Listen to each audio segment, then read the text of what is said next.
अस्सलाम वालेकुम। दिन भर की खबरों, उन पर किए गए तज्जियों और तबसरों के साथ प्रोग्राम दिन भर से मैं हूं ज़ैनब जतोई और मैं हूं फैजान इकबाल। नाज़रीन, बैनुल अक़वामी ताल्लुकात से लेकर निज़ाम इंसाफ के तकाज़े तक तवाज़ुन, संजीदगी और बुर्दबारी के साथ साथ खुदा खौफी और एहसास ज़िम्मेदारी के भी मुतकाज़ी हैं। और इसी तरह दुआ करनी चाहिए कि अल्लाह हमारे हुक्मरानों और मुनसिफों को इंसाफ और यकीन पर कायम रखे। आगे बढ़ते हैं और बात करते हैं आज की टॉप स्टोरीज पर। जो बाइडन के पाकिस्तान मुखालिफत बयान पर अमेरिका का यू टर्न, पाकिस्तान की जौहरी सलाहियत की हिफाजत पर एतमाद का इज़हार। हाई प्रोफाइल शाहजेब कत्ल केस के मुल्जिमान सुप्रीम कोर्ट से बरी।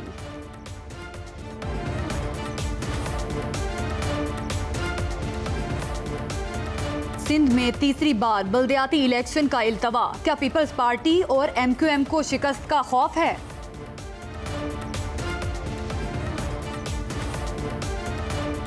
तो नाज़रीन, प्रोग्राम में सबसे पहले बात करते हैं सदर जो बाइडन के पाकिस्तान मुखालिफ बयान पर अमेरिका के नए यू टर्न की। चंद रोज कबल अमेरिकी सदर जो बाइडन ने एक तकरीब में कहा कि पाकिस्तान को खतरनाक तरीन ममालिक में से एक करार देते इल्जाम आयद किया कि पाकिस्तान का एटमी प्रोग्राम बेकायदा है, खदशा है कि इसे कोई भी इस्तेमाल कर सकता है। आज अमेरिकी महकमा खारजा ने अपने सदर की गुफ्तगू पर यू टर्न लेते हुए पाकिस्तान के एटमी प्रोग्राम पर एतमाद का इजहार कर दिया है। क्या कहा, जरा देखिए। The United States is confident of Pakistan's commitment and its ability to secure its nuclear assets. नाजरीन, अमरीकी महकमा खारिजा के तर्जुमान ने जो बाइडन के बयान से पैदा होने वाली कयास आराइयों को मुस्तरद करते हुए कहा कि अमरीका को पाकिस्तान की जौहरी असासे महफूज रखने की सलाहियत पर एतमाद है। मजीद कहा कि अमरीका ने हमेशा एक महफूज और खुशहाल पाकिस्तान अमरीकी मुफादात के लिए अहम समझा जाता है और पाकिस्तान के साथ देरीना ताबुन को कदर की निगाह से देखता है। अमरीकी सदर के पाकिस्तान को खतरनाक मुल्क करार देने के बयान को पाकिस्तान की जानिब से संजीदगी से लिया गया है। वजारत खारजा ने अमरीकी सफीर को तलब करके अमरीकी सदर के बयान पर एहतजाज किया और अमरीकी हुकूमत के नाम एहतजाजी मुरासला भी थमाया। वज़ीर खारजा बिलावल भुट्टो सरदारी ने भी अमरीकी सदर के बयान की मजम्मत की। उन्होंने कहा कि ये जो बयान दिया गया है, हमें इस पर वजाहत दी जाए कि किस तरह से आप पाकिस्तान के जौहरी निज़ाम पर बात कर सकते हैं, जिस पर अमरीकी सदर के बयान को वापस लिया गया और एक नया यू टर्न सामने आया। और जो अमरीकी सफ़ीर हैं, उन्होंने इस बात पर माजरत भी की और अपना बयान भी वापस लिया। तो नाज़रीन, पाकिस्तान के जौहरी असासे पर बात करने वाले अमरीका को आज यू टर्न लेना पड़ा है और इस पर वज़ीर खारिजा ने जो मुरासला थमाया उसमें वाज़े किया गया कि हमें वजाहत दी जाए। जी, और वाज़े तौर पे देखा जा सकता है कि जो यू टर्न लिया गया है फॉरेन ऑफिस की जानिब से, उसमें वाज़े तौर पे ये लिखा है कि उन्होंने स्टेटमेंट्स की करेक्शन की है, रिवर्स कर लिया स्टेटमेंट को जो सदर जो बाइडन ने दी थी। अभी वज़ीर खारिजा बिलावल भुट्टो ने क्या कहा वो भी सुनिए। सदर बाइडन का स्टेटमेंट है या कोई अनऑफिशियल में कोई बयान काफ़ी ममालिक के बारे में दिया गया और एक बयान पाकिस्तान के हवाले से दिया गया था। As far as President Biden's statement is concerned, I have discussed it with the Prime Minister and we have summoned the Ambassador of the United States to Pakistan, Mr. Donald Bloom, to the Foreign Office of Pakistan for an official démarche. Jahan tak, as far as the question of the safety and security of Pakistan's nuclear assets are concerned, we meet each and every international standard in accordance with the IAEA as far as the safety and security of our nuclear assets. नाजरीन, बिलावल भुट्टो जरदारी ने क्या कहा आपने सुना। आपको बताएं कि अमरीकी महकमा खारिजा के तर्जुमान ने जो बाइडन के बयान से पैदा होने वाली कयास आराइयों को क्लियर कर दिया है, उनकी जानिब से रिवर्स ले लिया गया है जो बाइडन की स्टेटमेंट जो उनकी जानिब से दी गई थी। और उन्होंने कहा कि हमें मुकम्मल तौर पर एतमाद है पाकिस्तान की जौहरी ताकतों पर और अमरीकी सदर के पाकिस्तान को खतरनाक मुल्क करार देने के बयान को पाकिस्तान की जानिब से संजीदगी से देखा गया है। इससे कबल भी अमरीका की जानिब से ऐसे स्टेटमेंट्स जो हैं वो जो बाइडन की की जानिब से आई। और अगर चाइना की बात की जाए तो चाइना के बारे में भी सदर जो बाइडन ने ऐसी ही स्टेटमेंट दी थी और उस पर भी फॉरेन ऑफिस ने रिवर्स ले लिया था। इसी पे बात करेंगे, हमारे साथ मौजूद है दिफाई तज्जियाकार हैं या सुल्तान, उनसे बात करेंगे। Ma'am, first of all thank you so much for your time. क्या कहती हैं आप, सदर जो बाइडन की जानिब से जो स्टेटमेंट दी गई है इसको किस तरह से आप देखती हैं? उसके बाद फॉरेन ऑफिस ने रिवर्स ले लिया, स्टेटमेंट पे यू टर्न ले लिया, इस यू टर्न को आप किस तरह से देखती हैं? देखिए, पहली बात तो ये है कि अमेरिका की तरफ से ये जो स्टेटमेंट है ये ना सिर्फ गैर मुनासिब थी, लेकिन इस बात की अक्कासी करती है कि अमेरिका जो है पाकिस्तान के अंदरूनी मामलात के ऊपर मुदाखलत के ज़ुमरे में आती है। क्योंकि बाइडन साहब ने जो कुछ कहा, ये अमेरिका के अंदर जो मिड टर्म इलेक्शंस हैं उसके अंदर अपनी कॉन्स्टिट्यूंसी को जो है पाकिस्तान के एटमी प्रोग्राम के खिलाफ एक तहरीक चला के ना सिर्फ उसको वो जो है एक तरह से तकरीर देना चाहते थे, लेकिन उसकी बुनियाद रखना चाहते थे। और उसके फौरी बाद कुछ देर के बाद अगर स्टेट डिपार्टमेंट ये कहता है कि वो पाकिस्तान के एटमी हथियारों के ऊपर उनका पूरा का पूरा एतमाद मौजूद है, तो इसका मतलब ये नहीं है कि अमेरिका अपने सदर के बयान को गलत कह रहा है, लेकिन वो आपको एक तरह से एक वे आउट दे रहा है। हकीकत ये है कि इस वक्त पाकिस्तान का जो एटमी प्रोग्राम है ना सिर्फ वो एक किसी फर्द वाहिद का प्रोग्राम नहीं, एक कौमी सलाहियत है और ये ऐसी सलाहियत है जो आपने दहाइयों के ऊपर हासिल की है और उसके बाद आपने अपनी इस सलाहियत को मजबूत करने के लिए हर तरह के बैनुल अक़वामी जो स्टैंडर्ड्स हैं उनको अपनाया है।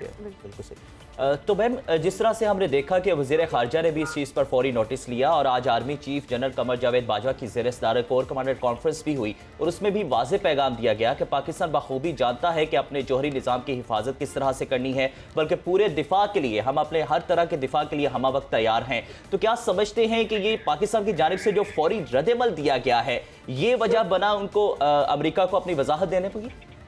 जी बिल्कुल, क्योंकि अगर आप ये उनका जो बयानिया है इसको एब्जॉर्ब कर जाते हो और उसका कोई जवाब नहीं आता तो इस पे ना सिर्फ अमेरिका की तरफ से एक बाकायदा तहरीक का आगाज किया जाता जो 1991 में उन्होंने रूस, कजाकिस्तान, बेलारूस के एटमी हथियारों के खिलाफ, जिसमें उन्होंने बैनुल अक़वामी सतह के ऊपर ये शुबा जो है जाहिर करने की कोशिश की कि उनके एटमी असासे महफूज नहीं थे। फिर उन्हीं के वसाइल इस्तेमाल करते हुए उनके एटमी असासों को महफूज किया। आपकी तरफ से ये रद्द अमल ना सिर्फ इस बात की अक्कासी करता है कि आप समझते हैं कि इसके साथ किस किस्म की जो है हसासियत इसके साथ अटैच्ड है, लेकिन इसके साथ साथ आप अपने एटमी हथियारों पे किसी किस्म की बातचीत करने के लिए तैयार नहीं है, बिलखसूस उन तमाम लोगों की तरफ से या उन अदारों की तरफ से जो ना पाकिस्तानी एटमी प्रोग्राम को और ना ही उसके साथ वाबस्ता जो इक़दामात हैं वो उनकी पूरी समझ रखते हैं। बिल्कुल। अच्छा मैम, अगर देखा जाए जिस तरह से आपने देखा कि हमारे पाकिस्तानी एग्जेक्टिव्स ने बहुत मुलाकातें भी की, अमेरिका जाकर बिलावल भुट्टो जरदारी भी अमेरिका गए, मुलाकात की, उसके बाद सदर जो बाइडन का ऐसा बयान आना जो कि बड़ी मायूस कुन बात है और इससे पहले भी कई बार ऐसे बयानात आते हैं, तो आखिर क्या वजह थी इसके पीछे, क्या फैक्टर्स थे, क्यों ज़रूरत पेश आई कि उन्होंने ये स्टेटमेंट जारी की पाकिस्तान के बारे में? देखिए, इसके पीछे 4 महरकात हैं। सबसे पहले तो है, अगर आपको याद हो कि कैरी लूगर बर्मन एक्ट आया था 2009 में, ठीक है। इसके 3 बानी थे, जिसमें से एक जो है सदर बाइडन थे, दूसरे जो है रिचर्ड लूगर साहब और तीसरे जो है बर्मन साहब। बर्मन साहब CIA के हेड हैं, रिचर्ड लूगर साहब वो हैं जिन्होंने 1991 में इन 3 ममालिक के खिलाफ एटमी प्रोग्रामों के खिलाफ जो है तहरीक चलाई थी अमेरिका के अंदर और बैनुल अक़वामी सतह पे, और बाइडन जो है पाकिस्तान के साथ बेहतर ताल्लुकात के ख़्वाह थे। लेकिन जैसे कि आप जानते हैं कि इस वक्त अमेरिकी सदर पहले सदर हैं जो अपनी माजी और तारीख के लिहाज से सबसे कमजोर तरीन सदर हैं, और सवाए अमेरिकी सदर के पास सवाए खारजा पॉलिसी के कोई ऐसी इस वक्त मराद नहीं जिसके तहत वो अपने अंदरूनी जो कॉन्स्टिट्यूंसीज हैं उनको संभाल सके।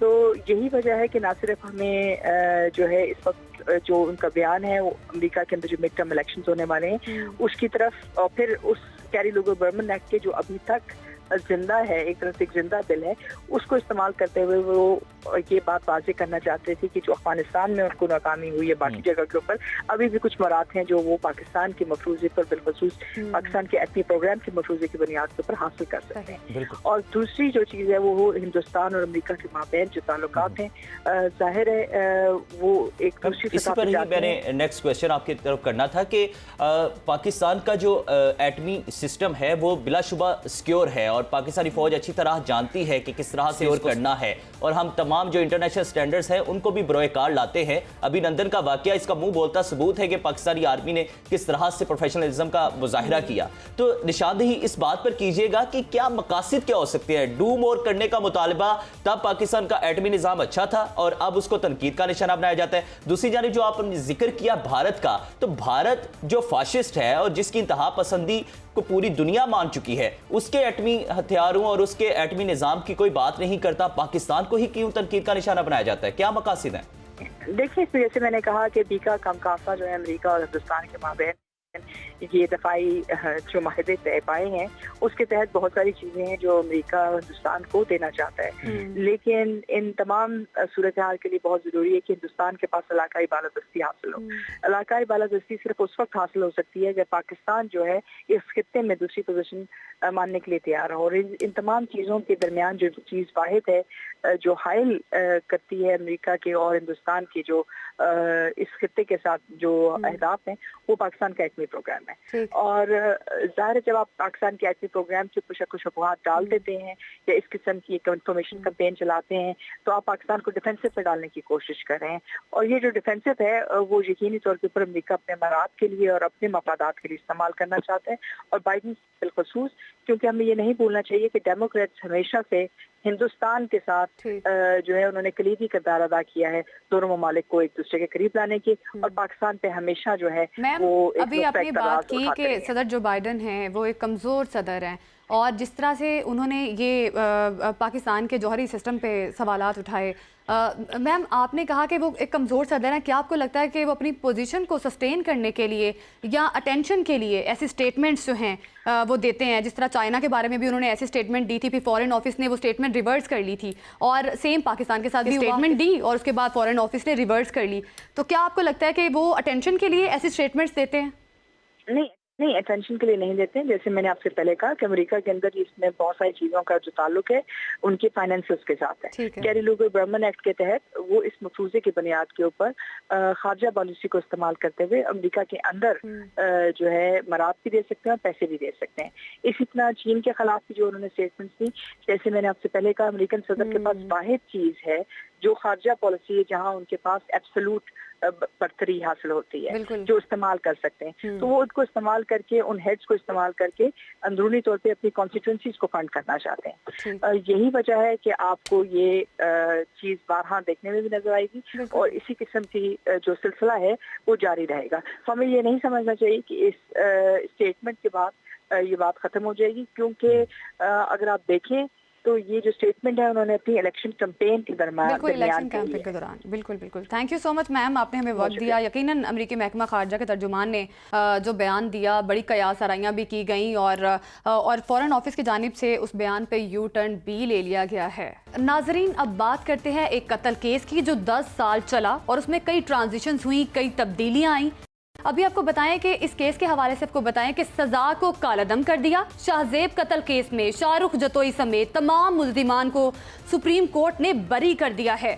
जस्टिस एजाजुल एहसन की सरबराही में 3 रुकनी बेंच ने मुल्जिमान की उम्र कैद के खिलाफ अपील पर आज फैसला सुनाया। मुल्जिमान में कराची के डिफेंस में नौजवान शाहरुख जतोई ने 2012 में फायरिंग करके एक नौजवान शाहजेब नामी नौजवान को कत्ल किया और इंसदादे दहशतगर्दी कोर्ट ने 2013 में शाहरुख जतोई और सिराज तालपुर को सजाए मौत सुनाई थी और हाई कोर्ट में अपील दायर की गई और 2013 में अदालत ने सजाए मौत को 2017 को कालअदम करार देते हुए दोबारा तफ्तीश का हुक्म जारी कर दिया। जी हाँ, तो नाज़रीन, हाई कोर्ट ने वरसा की जानिब से जारी किए जाने वाला मुआफीनामा कबूल करते हुए सजाए मौत कालअदम करार दे दी। 31 दिसंबर को कराची की सेशन कोर्ट ने शाहरुख जतोई समेत दीगर मुल्जिमान को भी रिहा करने का हुक्म दे दिया। सुप्रीम कोर्ट में इंसानी हुकूक के नुमाइंदों की अपील पर 1 फरवरी 2018 को सेशन अदालत का फैसला मुअत्तल करते हुए मुजरिमान की दोबारा गिरफ्तारी का हुक्म दिया गया और आज एक बार फिर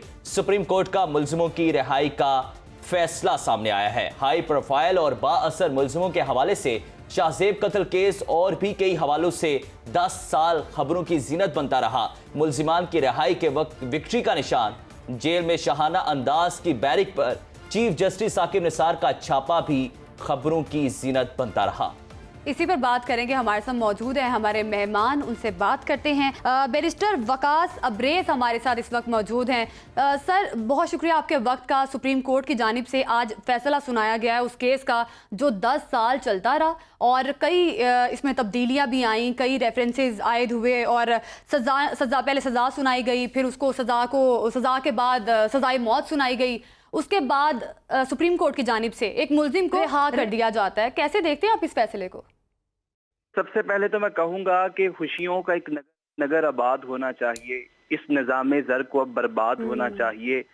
जुल्म बच्चे जन रहा है कूचा बाजार में, अदल को भी साहिब औलाद होना चाहिए। हमारी लीगल लैंग्वेज के अंदर एक ज़ुबान ज़द-ए-आम मकूला बोला जाता है, एक लीगल प्रोवर्ब कहा जाता है, justice delayed is justice denied. और लॉ ऑफ इक्विटी में कहा जाता है डिलेड डिफीट इक्विटी, कि इंसाफ में ताहीर नाइंसाफी के मुतरादिफ है। इन अदर वर्ड्स के इंसाफ के गले पे छुरी चलाने के मुतरादिफ। हम ये देखते हैं कि बहुत सारे ऐसे केसेस जिनमें फिलफोर फैसले कर भी दिए जाते हैं, लेकिन अनफॉर्चुनेटली उन सजाओं को एग्जीक्यूट नहीं किया जाता, जिसकी वजह से मुल्जिमान जो हैं वो अपने फैमिलीज के थ्रू या अपना कोई असर रखने की वजह से जितने भी मुद्दई हैं, विटनेसेस हैं, चूंकि ना तो उनकी विटनेसेस की प्रोटेक्शन है, ना कंप्लेनेंट्स की प्रोटेक्शन है, ना उनकी फैमिलीज की प्रोटेक्शन है, तो उनको हरासा करते हैं, उनको जोर जबरदस्ती थे थ्रेटन किया जाता है कि पहले एक मारा था, फिर जो रहते सहते हम उनका भी कत्ल कर देंगे। तो अल्टीमेटली जो कंप्लेनेंट्स हैं, जो मुद्दईयान हैं या जो विटनेसेस हैं, उनको हैम्पर किया जाता है। इन्वेस्टिगेशन इंटेरोगेशन के सिस्टम पे असरअंदाज होने की कोशिश की जाती है। अगर ये सारे का सारा जो प्रोसेस है जो 10 साल में मुकम्मल हुआ, अगर इसको विद इन अप्रोप्रिएट टाइम कर लिया जाता, सजाओं को एक्जीक्यूट कर लिया जाता, तो आज ये दिन जो है वो देखने को ना मिलता। चूंकि किसी भी शख्स का हमारे इस्लाम के अंदर, हमारे मुल्क के अंदर जो राइजुल वक्त कवानीन है, उनके तहत नाक के बदले नाक, कान के बदले कान, आंख के बदले आंख। मैं ये समझता हूँ कि कोई भी शख्स जो है उसके घर वाले का अगर कोई मर्डर कर दिया जाता है तो वो किसी भी सूरत जो है फी सबीलिल्लाह या किसी भी सूरत उस पर कंप्रोमाइज नहीं करना चाहता। लेकिन हमारा सिस्टम जो है, जो क्रिमिनल जस्टिस सिस्टम है, इसके अंदर इतने फ्लॉज हैं, वो इतनी जिल्लत रसवाई और पसवाई का सामना करता है कि अल्टीमेटली। वकास, जिस तरह आपने बात की कि सिस्टम में बहुत सारे फ्लॉज हैं, तो लाइक कि अगर इस केस को शुरू से देखें तो जब ये कत्ल हुआ तो इसको कत्ल का रंग नहीं दिया गया, दहशतगर्दी की दफात शामिल कर दी गई। फिर जब कत्ल के बाद दूसरी पार्टी के साथ राजीनामा कर दिया गया, जो भी रीजन हो, चाहे वो प्रेशराइज करके दिया गया हो, पैसे देके किया गया हो, लेकिन उसका राजीनामा करके कत्ल की दफात से निकालना और दहशतगर्दी में ऐड करना, और फिर आगे जब दहशतगर्दी की दफात लगाई गई तो अब ये कहकर बरी कर देना कि दहशतगर्दी हुई नहीं थी, सिर्फ रंग दिया गया था। तो क्या समझते हैं कि एक आम आदमी के लिए इंसाफ के जो पैरामीटर्स हैं वो और है, और एक अगर बाब असर मुल्जिम हो तो उसके लिए और है? क्योंकि हमने जेल में देखा कि जिस सहूलियात से नवाजा गया वो आम आदमी को तो नहीं इस तरह से नवाजा जाता। देखिए, जो आपने आम आदमी की बात की, सुकरात ने बड़ा जबरदस्त इस बारे में कहा था कि कानून बकरी का एक ऐसा जाला है कि जिसमें छोटी छोटी बकरियां जो है वो फंस जाती हैं और बड़ा मकड़ा जो इस जाल को फाड़ देता। तो मैं ये समझता हूँ एक आम आदमी के लिए बिल्कुल इस तरह का रिलीफ नजर नहीं आता। लेकिन हमारे मुल्क में जो बासर लोग हैं, आपने देखा कि हमारा प्रोसिक्यूशन, इन्वेस्टिगेशन, इंटेरोगेशन का सिस्टम इतना ज्यादा फीबल है, पोर है, और हमारी जो अपेक्स कोर्ट्स की जजमेंट्स हैं, सुप्रीम कोर्ट्स की जजमेंट्स हैं, that prosecution has to prove his case beyond the shadow of doubts, doubts and suspects. तो जब प्रोसिक्यूशन की तरफ से, इन्वेस्टिगेशन की तरफ से या इंटेरोगेशन में कोई झोल रख दिए जाते हैं, सुकम छोड़ दिए जाते हैं, डिफेक्ट्स छोड़ दिए जाते हैं, चाहे वो दनिस्ता तौर पे या गैर दनिस्ता तौर पे, तो इसका अल्टीमेट जो बेनिफिट है वो एक्यूज पर्सन को चला जाता है। क्योंकि सुप्रीम कोर्ट की जजमेंट्स हैं बियॉन्ड रीजनेबल डाउट आपने प्रूव करना है, तो जब डाउट्स एंड सस्पेक्ट्स केस के अंदर एस्टैब्लिश कर दिए जाते हैं तो इसका अल्टीमेट जो फायदा है, जो बेनिफिट है, वो एक्यूज पर्सन को चला जाता है। दूसरी जो इम्पोर्टेंट बात कि इतनी देर से आपने कहा कि ये केस चल रहा था, ऑर्डिनरी बंदे को हमने इस तरह का रिलीफ नहीं देखते, कभी इसके अंदर दफात को तब्दील किया जा रहा है, कभी एंटी टेररिज्म की दफात को शामिल किया जा रहा है। तो मैं ये समझता हूँ कि इस तरह के केसेस के अंदर जो हाई प्रोफाइल केसेस हैं, हमारा जो इस वक्त 138 में मुल्क में से हम 130वें नंबर पे खड़े हैं, हमारा जुडिशियल सिस्टम, ये इसकी बड़ी वजह यह है कि जो हाई प्रोफाइल केसेस हैं इसमें भी हम परसेप्शन नहीं डेवलप कर सके कि हम इसमें भी लोगों को रिलीफ देते हैं। It's very unfortunate. और जब भी फिजान हम क्राइम की वजूहात की बात करते हैं, सजाएं जो हैं وہ وقتی طور پہ تو کسی مسئلے کا حل ہو سکتی ہیں، لیکن اس کے پیچھے جو ریزننگ ہے، جو لاجکس ہیں، جو وجوہات ہیں، تجزیات ہے، اس کا جائزہ لینے کی ضرورت ہے. اور ایسے کیسز میں صلح کیوں ہوتی ہے، کمپرومائز کیوں ہوتا ہے، اس کے پیچھے وجوہات یہ ہیں کہ جو کمپلینٹس ہیں، جو مدعیان وقاص ہیں. ایک اور چیز پر بھی نشاندہی کیجیے گا کہ کیا سمجھتے ہیں کہ قانون میں بھی ترامیم کی ضرورت ہے؟ قتل کے بعد راضی نامہ نہیں ہونا چاہیے، یا اگر دہشت گردی کی دفعات ہے تو ان کو بھی سخت کرنا چاہیے، یا اوورال نظام انصاف میں کیا بیٹرمنٹ کی ضرورت ہے آپ کی نظر میں؟ دیکھیں، جو ہمارا قانون ہے موجودہ اس وقت، میں سمجھتا ہوں، میں اسے ہمیشہ کہتا ہوں کہ اس میں سکم نہیں ہے. اس قانون کا نام ہی یہ ہونا چاہیے، قانون سکم. اس کے اندر اتنے زیادہ لوپ ہولز ہیں، اتنے زیادہ ڈیفیکٹس ہیں، اور الٹیمیٹلی یہ سسٹم جو ہے یہ اکیوز پرسن کو زیادہ سپورٹ کرتا ہے ایز کمپیئر ٹو دی جو کمپلینٹ ہے. تو کسی بھی ملک کا جو نظام ہے یا ریاست کا نظام ہے، جس طرح ہمارے آئین کے اندر بھی فنڈامنٹل رائٹس دیے گئے ہیں، اس میں سب سے پہلے جو فنڈامنٹل رائٹ ہے وہ ایک شہری کی عزت، آبرو، مال جان کا تحفظ کرنا. اور اگر کوئی اسے قتل کرتا ہے تو ریاست کی ذمہ داری ہے. بالکل سر، ریاست کی ذمہ داری ہے کہ انصاف فراہم کیا جائے. ناظرین، اب بات کرتے ہیں بلدیاتی الیکشن کی. آپ کو بتائیں کہ الیکشن کمیشن نے کراچی سمیت سندھ کے 7 اضلاع میں بلدیاتی الیکشن کو ملتوی کر دیا ہے. بلدیاتی انتخابات کا فیصلہ سندھ حکومت کی تیسری بار درخواست پر چیف الیکشن کمشنر کی سربراہی میں سماعت کے دوران ہوا، اور سندھ حکومت نے سیکیورٹی کے جواز پر انتخابات ملتوی کرنے کی درخواست کی تھی. واضح رہے کہ اس سے قبل بھی 2 بار سندھ میں بلدیاتی انتخابات کو ملتوی کیا گیا ہے. پہلے کراچی سمیت جولائی 24 اضلاع میں 16 کو ہونے والے بلدیاتی انتخابات ملتوی کیے گئے. اور بالکل 28 اگست کی نئی تاریخ دی گئی. بعد ازاں سیلابی صورتحال کے تناظر میں 28 اگست کو ہونے والے الیکشن کو ایک بار پھر ملتوی کر دیا گیا. الیکشن کے التوا پر جماعت اسلامی اور تحریک انصاف الیکشن کمیشن پر بھی گئے، لیکن اس تمام تر بات چیت کرنے کے لیے ہمارے ساتھ موجود ہیں کراچی سے ہمارے بیورو چیف طارق حبیب صاحب. طارق حبیب صاحب، بہت شکریہ آپ کے وقت کا. بتائیے گا کہ رواں سال یہ تیسری دفعہ بلدیاتی انتخابات کو ملتوی کیا جا رہا ہے، کس طرح سے دیکھتے ہیں اس التوا کو آپ؟ دیکھیں، اس میں ایک معاملہ یہ ہے کہ جو بلدیاتی انتخابات ہیں یہ ڈائریکٹلی جو ہے ہم انہیں منسلک کر سکتے ہیں جو ہماری نیشنل لیول پہ پولیٹیکل سچویشن اس ٹائم بنی ہوئی ہے اس سے. یہاں پر جو ہے وہ سندھ حکومت پیپلز پارٹی کے پاس ہے جو پی ڈی ایم کا اہم کردار ہے. اب پی ڈی ایم کی پورے پاکستان میں پوزیشن یہ ہے کہ وہ وفاق میں حکومت بنانے کے بعد شدید عوامی تنقید کا سامنا کر رہی ہے. جو انہوں نے کچھ ناپسندیدہ فیصلے لیے ہیں اس پہ انہیں عوام کی جانب سے سخت ری ایکشن کا سامنا ہے. تو یہ صورتحال جو ہے یہ پی ڈی ایم کی تمام جماعتوں کے سامنے تھی بشمول Pakistan Peoples Party. Peoples Party نے اس سے پہلے کئی دفعہ الیکشن جو ہے وہ ملتوی کرانے کی کوشش کی، لیکن جو ہے وہ عدالتی حکم واضح تھا کہ الیکشن ٹائم پہ کروائے جائیں. ایم کیو ایم جو ہے وہ درخواستیں لے کے الیکشن کمیشن کے پاس جاتی رہی. ایم کیو ایم نے عدالت میں بھی رجوع کیا، کوشش کی کہ یہ جو بلدیاتی انتخابات ہیں ان کو جو ہے وہ پیچھے دھکیل دیا جائے. عدالت نے تو بالکل واضح حکم دے دیا تھا کہ الیکشن جو ہیں وہ ڈیلے نہیں ہو سکتے، آپ الیکشن ٹائم پہ کروائیں اور الیکشن لازمی کروائیں. اچھا، پیپلز پارٹی کی ماضی میں بھی یہ تاریخ رہی ہے کہ جب بھی انتخابات کرانے کی، یہ صرف ان الیکشنز کی بات نہیں ہو رہی، بلدیاتی انتخابات کا جب بھی معاملہ آیا تو پیپلز پارٹی کی ہمیشہ کوشش یہ رہی ہے کہ بلدیاتی انتخابات جو ہے وہ نہ ہوں یا تاخیر کا شکار ہو. تو اس دفعہ بھی ہمیں یہی جو ہے وہ صورتحال نظر آئی. سب سے پہلے تو جو اس کی ڈیٹ آئی وہ 24 جولائی تھی. 24 جولائی کی ڈیٹ آنے کے بعد اس تاریخ پہ الیکشن ملتوی کر دیے گئے. اس کے بعد تاریخ دی گئی 28 اگست کی، پھر 28 اگست کو بھی ملتوی کر دیے گئے. تو اب الیکشن کمیشن نے 23 اکتوبر کے انتخابات ملتوی کر کے ہیٹرک کر سوال یہ پیدا ہوتا ہے کہ آج کل کراچی میں جماعت اسلامی کے حافظ نعیم الرحمان بہت ایکٹیو ہیں، اور انہوں نے پہلے بھی وہ عدالت گئے تھے اس فیصلے پر جب ڈیلے کیے گئے تھے انتخابات.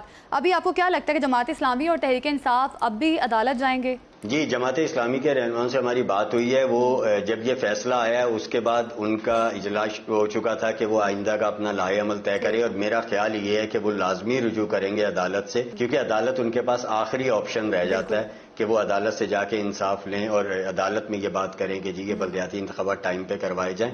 اس کا ون لائنر بالکل سیدھا سا یہ ہے کہ Peoples Party, M Q M سمیت پی ڈی ایم کی تمام جماعتیں تحریک انصاف کی مقبولیت سے خوف زدہ ہیں اور وہ اس چیز کا جو ہے مطلب ایک خوف کا شکار ہو چکی ہیں. انہیں لگ یہ رہا ہے کہ وہ بلدیاتی سطح پہ بھی بہت بری شکست کا انہیں سامنا کرنا پڑے گا. یہی وجہ ہے کہ الیکشن کو جو ہے وہ ڈیلے ٹیکٹکس استعمال کر کے الیکشن کو پیچھے دھکیلا سر جس طرح سے آپ نے بتایا کہ پیپلز پارٹی کی یہ پرانی تاریخ بھی رہی ہے، تو ایک جمہوری سوچ رکھنے والی ایک بڑی سیاسی پارٹی کو کیا زیب دیتا ہے کہ گراس روٹ لیول پر جا کر اس طرح کی قیادت کو روکنا؟ دیکھیں زیب قطن نہیں دیتا. پیپلز پارٹی کے پاس جو ہے وہ جو رہنما پیپلز پارٹی کے ہیں ان میں بڑے نامور رہنما شامل ہیں جو جمہوریت پہ یقین رکھتے ہیں. جمہوریت کی بحالی میں ان کا جب مارشل لا آیا تو جمہوریت کی بحالی کے لیے ان کا کردار ناقابل فراموش ہے. اصل میں ابھی اس وقت جو ہے وہ صرف ایک نقطہ ہے کہ ہر پارٹی اپنی اسٹریٹجی بناتی ہے کہ وہ الیکشن میں کامیابی حاصل کرے. Peoples Party M Q M سمیت پی ڈی ایم کی جماعتیں ابھی یہ جانتی ہیں کہ جو اسٹریٹجی ان کی تھی، ضمنی انتخابات یہ ثابت کر چکے ہیں، پچھلی ضمنی انتخابات یہ ثابت کر چکے ہیں کہ وہ بری طرح فلاپ ہو گئی ہے. پیپلز پارٹی نے یہ جو ابھی 2 روز قبل جو الیکشن ہوئے ہیں اس میں اگرچہ یہ ملیر کی سیٹ انہوں نے حاصل کر لی ہے، لیکن پیپلز پارٹی یہ جانتی ہے کہ یہ سیٹ جو ہے وہ ان کی جو کریڈیبلٹی عوام میں تھی اسے بحال کرنے میں کامیاب نہیں ہوگی. یہ تو ہو سکتا ہے کہ بلدیاتی انتخابات کے دوران گوٹھوں سے کچھ سیٹیں پیپلز پارٹی جو ہے وہ گین کر لے، لیکن اوور آل سندھ میں پیپلز پارٹی کو یہ خدشات لاحق ہیں کہ پیپلز پارٹی اپنی اکثریت کھو دے گی. اور یہ اگر وہ اکثریت کھو دیتی ہے تو اس کے اثرات یہاں تک نہیں رہیں گے، اس کے اثرات جو آئندہ آنے والے عام انتخابات ہیں ان کے اوپر بھی پڑیں گے. اور پیپلز پارٹی کو خوف یہ ہے کہ وہ آئندہ انتخابات میں بھی جو ہے وہ لوز نہ کرے. بالکل ٹھیک ہے، آئندہ انتخابات میں بھی لوز نہ کرے. سر آپ نے بھی بات کی کہ کسی نے کو خوف ہے، خوف کی وجہ سے جو ہے وہ ڈیلیڈ ٹیکٹکس استعمال کیے جا رہے ہیں. سر ابھی سوال پیدا ہوتا ہے کہ الیکشن کمیشن کی کیا اسٹریٹجی ہوگی؟ کیا لگتا ہے آپ کو کہ الیکشن کمیشن 15 روز بعد کوئی نئی تاریخ کا اعلان کرے گا؟ جی نہیں، دیکھیں الیکشن کمیشن نے تو بالکل یہ کہا ہے کہ 15 روز بعد اجلاس ہوگا اور اس میں وہ نئی تاریخ کا اعلان کر دیں گے. نئی تاریخ کا اعلان تو وہ بالکل کر دیں گے جیسے انہوں نے ابھی کیا، 2 بار کیا. یعنی جو آئی کے بعد انہوں نے اگست میں ڈیٹ دی 28 اگست کی، اس کے بعد 23 اکتوبر کی دے دی. ہو سکتا ہے مہینے 2 مہینے کی بعد کی پھر ڈیٹ آ جائے. لیکن مجھے اس میں خرم شیر زمان صاحب کا جو تحریک انصاف کے رہنما ہیں ان کی بات جو ہے وہ سمجھ آتی ہے کہ پیپلز پارٹی اور سندھ حکومت جو ہے وہ اپنے اتحادیوں کے ساتھ مل کے اس کی کوشش یہ ہوگی کہ یہ کسی طریقے سے عام انتخابات کے بعد جائیں بلدیاتی انتخابات. تو وہ بلدیاتی انتخابات اس سے پہلے کروانے کے میں نظر نہیں آتے. خرم شیر زمان صاحب نے یہ خدشہ بھی ظاہر کیا ہے اور انہوں نے، اور اس کو میں جو ہے مطلب میرا خیال ہے کہ ان کی بات جو زمینی حقائق ہیں ان کو دیکھا جائے تو ان کی بات ہمیں درست معلوم ہوتے ہیں کہ بلدیاتی انتخابات پی ڈی ایم اپنے لیے موت تصور کر رہی ہے. صحیح. سر جس طرح سے آپ نے بات کی بلدیاتی قیادت کی کہ اس کا پورا انفراسٹرکچر اس طرح سے پراپر ڈیولپ نہیں ہے، تو کیا آپ سمجھتے ہیں کہ کراچی میں آلریڈی بہت سارے مسائل ہیں، تو اس میں ایک یہ بلدیاتی قیادت کا بھی نہ ہونا کس حد تک آنے والی دنوں میں نقصان دہ ثابت ہو سکتا ہے؟ جی بالکل. دیکھیں نا، بلدیاتی نظام اگر آپ اس نظام کو لائیں گے ہی نہیں، اسے چلائیں گے ہی نہیں، تو جو نچلی سطح تک جو عوام کے مسائل ہیں ان تک آپ اپروچ ہی نہیں کر سکتے، ان تک ایکسیس ہی نہیں آپ کا ہے. تو یہ تو جو ہے وہ پہلے ہی مسائل کا شکار ہے سندھ اور کراچی اسپیشلی. تو آپ اگر یہاں کی مطلب ہم حالات دکھاتے رہتے ہیں اپنی اسکرین پر، بالکل جب تک شکست کو فیس نہیں کیا جائے گا تب تک بہتری جو ہے، امپروومنٹ جو ہے وہ نہیں لائی جا سکتی. بہت شکریہ طارق حبیب صاحب، آپ نے ہمیں وقت دیا اور طور پر یہ ڈیلے ٹیکٹکس کے حوالے سے بتایا. اب دیکھنا یہ ہے کہ الیکشن کمیشن کی جانب سے اجلاس کے بعد کیا فیصلہ سامنے آتا ہے. تو ناظرین آج کے پروگرام سے ہمیں دیجیے اجازت، انشاءاللہ آپ سے ملاقات ہوگی کل. تب تک اللہ حافظ. اللہ حافظ.